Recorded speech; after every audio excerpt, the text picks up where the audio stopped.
Hey guys, what's happening? So with jumping back into the 8 Deaths of Spider-Man, we are getting into part 8, 8.5, and 9, where in this one, the Juggernaut has another talk with Cyttorak, and Spider-Man, he's doing the most. So with that said, if you're enjoying these videos, be sure to drop a like, subscribe if you're new to the channel, and don't forget to hit that bell up top to get all notifications.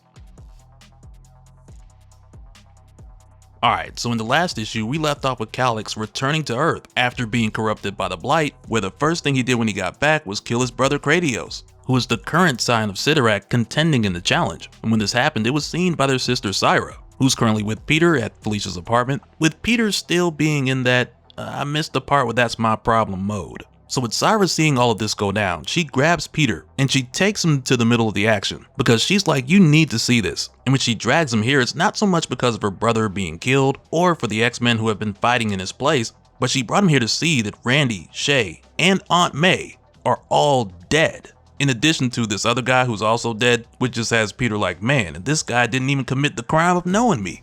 But right away, this just has Peter like, no, this isn't how it's supposed to be. I saw their deaths, felt them. This wasn't it. Which right here is just him referring to the face-off between him and Syra, where at the time he saw how they all died and it was very different. So Syra tells him here, what I showed you was but a possibility.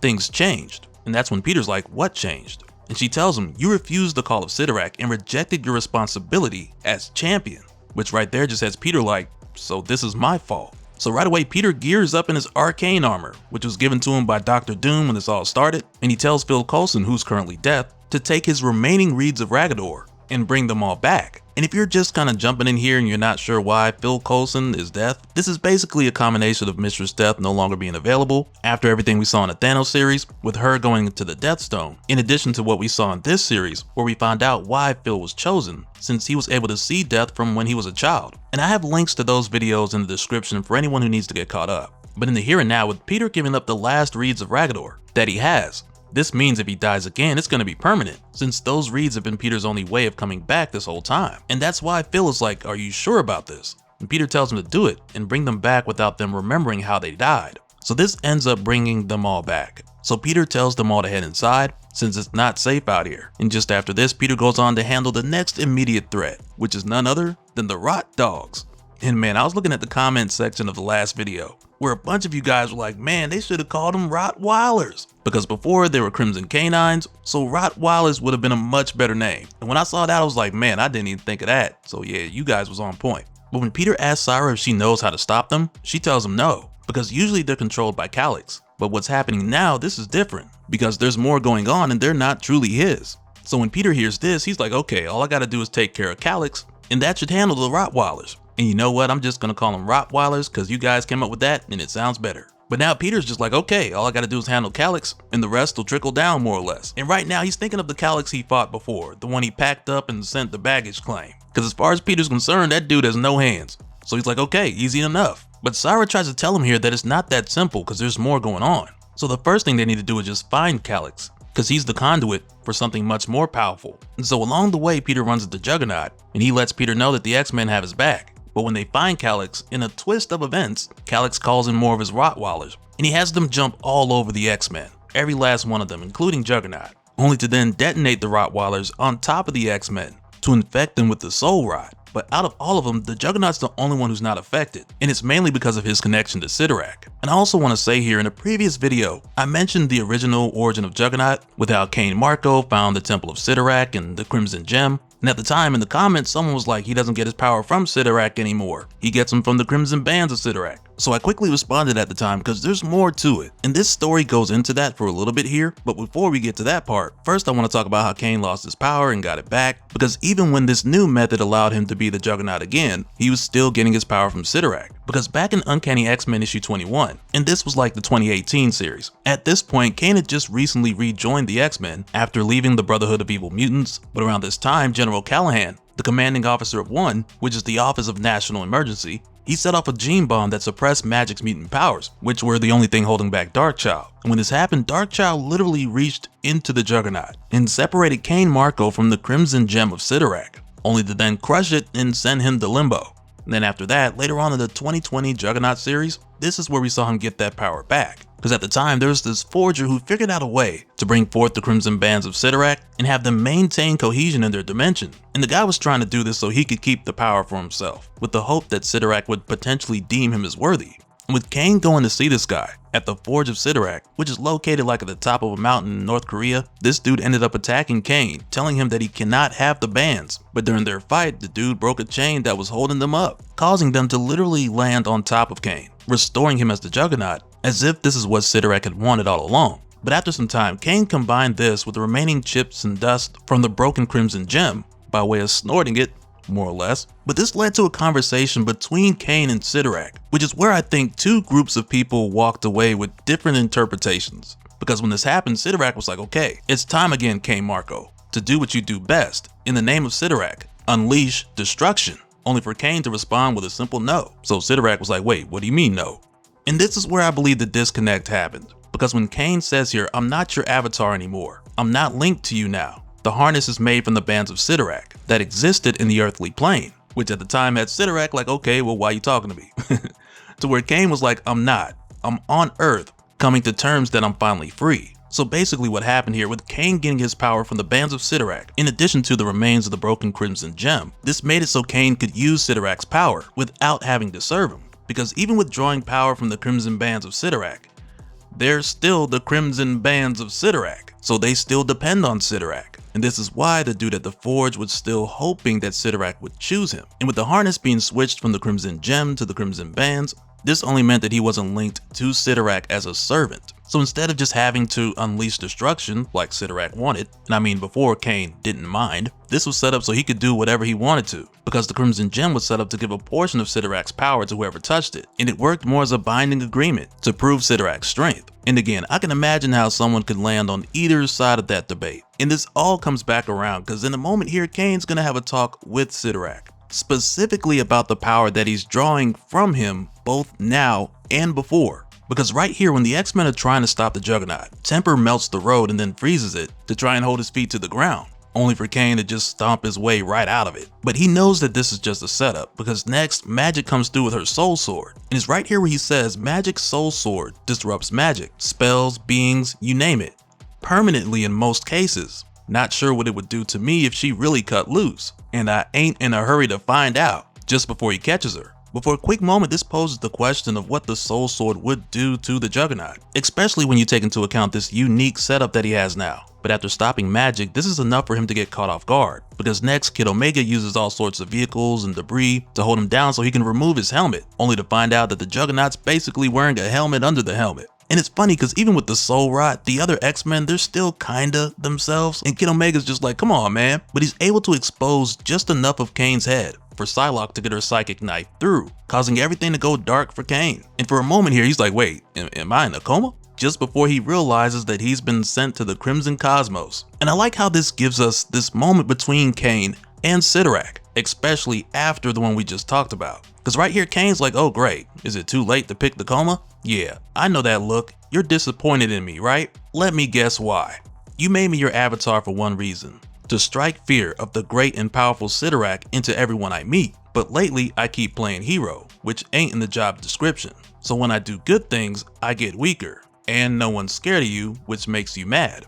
That I'll track, your genius idea is I should kill the X-Men, show how tough I am, show your old enemy the Blight you mean business. Otherwise what? You take my power away or ramp it down again? Well, you got a point. If I ain't the Juggernaut, I ain't much. So I say, up yours. This whole mess is your fault. Ain't it your job to keep the Blight in check? What's your way ever accomplished? Your avatar should be unstoppable, but I got my butt whooped on the regular by folks like the X-Men, because they had friends, and I was like you, big, stupid, and pointless. You know, the only time anything I did mattered? When I had friends. So I ain't about to kill them on your say-so. Not when it seems to me you're the reason we're all here. Now either send me back and let me handle things my way, or get off your fat red behind and clean up your own damn mess.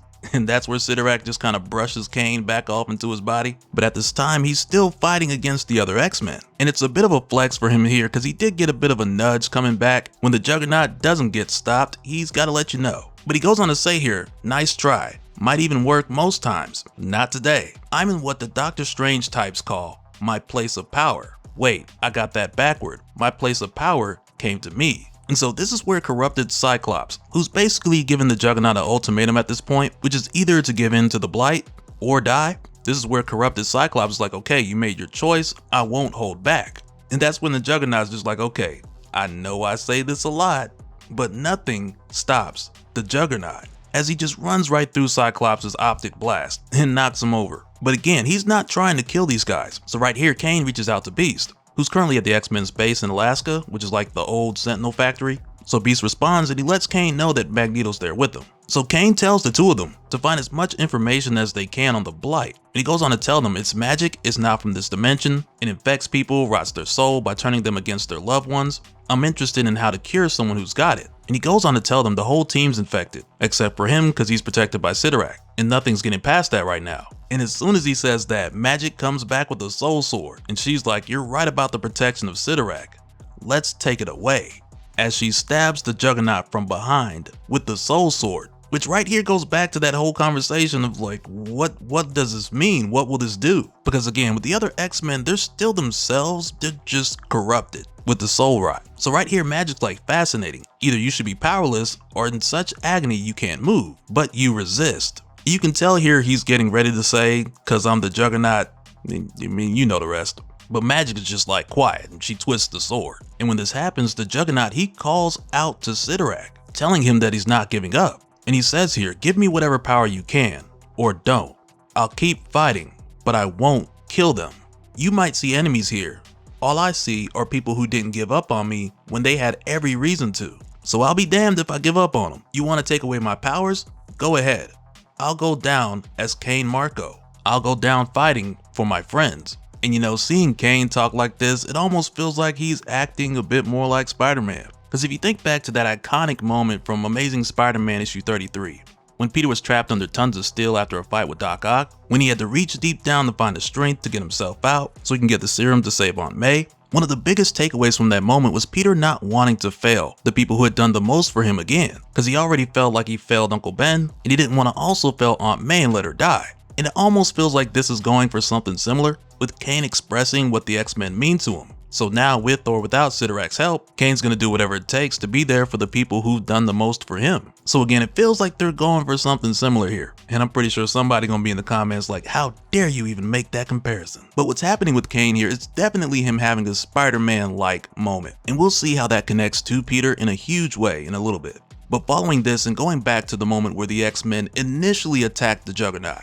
after being corrupted with a soul rod, this time when we head back, we follow Peter instead. And this was shortly after Peter told the Juggernaut that he's looking for Calyx, and the Juggernaut was like, cool, yeah, the X-Men are with you, let's do it. Because it was here when the X-Men turned on Juggernaut, where Cyra took Peter outside of time to explain to him how the soul rod is causing everyone to attack the people they love, and how they need to make their way to the Crimson Cosmos before Calyx kills and absorbs the power of the other remaining siblings. And Peter understands the soul rod thing to an extent since Strange explained it to him before. But right here, Peter asks Cyra, why does she suddenly care about Earth? So she basically tells him she wants to understand more about humans, which is true, but as we know from the beginning of this story, Cyra's been different from her siblings, with her wanting freedom more than power, but also after facing Peter and going harder on him than she did with Doctor Strange in the past by showing Peter 3 million deaths as opposed to the 809,000 she showed Strange. When she saw Peter endure all of that and not drop the ball, only to then see Peter get murdered by Calyx,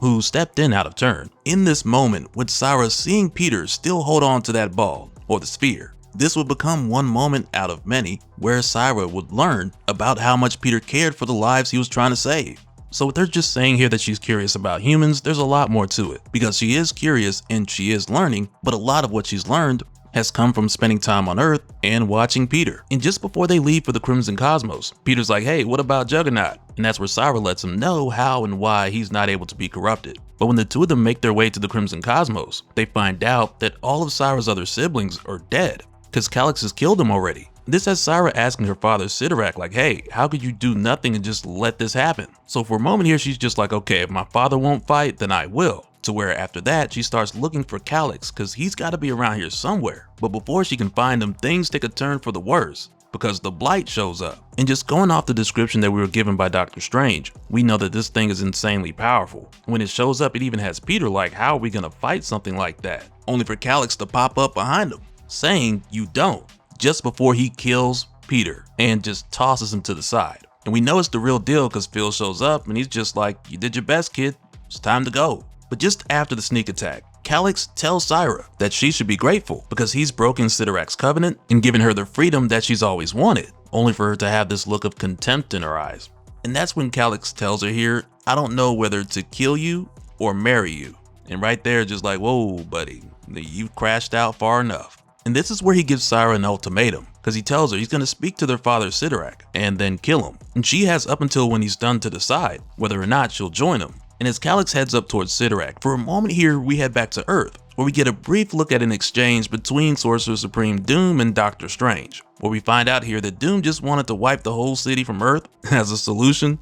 But after hearing this, Doctor Strange goes off, because with Doom borrowing the title of Sorcerer Supreme, which he did say that he was going to give back, we just don't know if it's going to be in weeks, months, or millennia, because Doom never gave an exact date. But Strange goes off here because however you look at it, Doom took on the title of Sorcerer Supreme. But because Doom didn't want to suffer, he just threw this off on Spider-Man. So Strange lets him know right away, this failure is yours alone. So right there, Doom's just like, "Hey, you better watch your mouth talking to me like that," as he zaps Doctor Strange for getting all up in his grill. While back over in the Crimson Cosmos, as Phil, the substitute Reaper, gets ready to take Spider-Man to the upper room, he lets Cyra know that it's a little too late for her to start caring all of a sudden. And that's when she tells him that this is all wrong. Because while she's watching Calix attack Cyttorak, she's like, "Why does he not fight back against my brother? Cyttorak is the most powerful of the Quintessence. Even if Strange speaks true and Cyttorak did not know of the Blight, my father yields to no one, and no thing." And this is where Phil says, "Is that really what you're asking, Cyra? Or is something else bothering you?" And he tells her, "Until very recently, your world proceeded as expected. Cyttorak sat in his throne, immovable. Your brother lusted for power he'd never have. The Covenant, game or not, began as it had for many years before. And you didn't care about any of it until you did." So she says here, "Until Spider-Man endured the deaths I showed him." And Phil tells her she's wrong, but she's close. And that's when she's like, "He felt them, he carried them." And Phil tells her not the deaths. And that's when Cyra's like, "The lives." And that's when Phil tells her here, "You and your father are essentially immortal. You see curvature of the horizon of time. From that detached point of view, it's easy to believe that nothing matters, until one day an insignificant player enters the game and your perspective shifts. Your eyes fall from the endless horizon and land squarely in the now. What's happening now, Cyttorak is not immovable. He's paralyzed by loss." And this is where more of it starts to click for Cyra, because she says that he can't feel loss unless, and that's where Phil's like, "Yep, now you're getting it. You can't feel loss unless you have felt love. Love for a friend, or for a parent, for a hero." And he tells her that's what your father is feeling. What you are feeling, Cyra. Love for life is the only meaning that can be found in a meaningless universe. The weight of it is unbearable to some. To others, and that's when she looks at Peter and she's like, "To him." So Phil reiterates that, Spider-Man's dead, but right there she's like, "I want to strike a bargain." So Phil tells her that's not really something that death does, and I mean not often at least. So she brings up the whole thing with the Reeds of Ragador, because that was basically a bargain in a sense, or a trade. And that's where she offers to trade the power and immortality of a scion of Cyttorak to restore one indomitable human spirit. So Phil basically tells her that it checks out, though it's not quite the same thing as the Reeds, but she just cuts him off and she's like, "Can you do it?" And that's when Phil's like, "Can you? This is not a simple trade. It's a sacrifice." And I really like how this leads to a moment where Cyra looks at her father, Cyttorak, and she thinks about this for a moment here, just before she basically tells Phil to hurry up and do it before she chickens out, because she's giving up a lot here. And I like how she's just like, "Hurry up and do it before I'm made into a coward." And that's when Phil says here, "Name, Peter Benjamin Parker. Cause of life, the willing transfer of crimson essence from Cyra, offspring of the god Cyttorak, to subject's mortal form. Immortality traded for the remaining days of one mortal life." The universe screams, "This is not the order of things. Generally, the universe will be right, but I'm new to the job. Surely I'm allowed a mistake in the name of love? Not Cyra's for Peter, not mine's for him either, but Spider-Man's love for us, all of us." And I gotta tell you, right here where Peter comes back, I feel like there should be music playing. Insert Madonna's Like a Prayer. And I mean like the Deadpool and Wolverine version with the choir. But as soon as he comes back, he's like, "Cyra, what did you do?" And that's when she tells him, "I learned to care because of you." And Peter goes on to tell her, "I don't know what to say. Thank you doesn't seem big enough." And Cyra tells him it isn't, so don't say anything. Instead, simply become. Become what you must to defend what you love so dearly against my family's folly. Become a weapon and shed the role of pawn. And mind you, while this is happening, Calix is in the background whipping Cyttorak, while Peter is undergoing a transformation. As Cyra goes on to say, become strength incarnate. Become unstoppable. And it's right here where she says become a Juggernaut. And it's just like, man, you already know Peter's about to go crazy. And I can't wait, because I bet his attacks are going to be out of this world. And so now real quick, I want to give a special shout out to all the patrons. Thank you guys for all of your support. And for anyone who's new here, who wants more information on how to support the channel, I got a link below where you can go to patreon.com/dopespill. But that'll do it for this one, guys. Let me know your thoughts down in the comments below, and we'll do it again on the next one. Alright, later.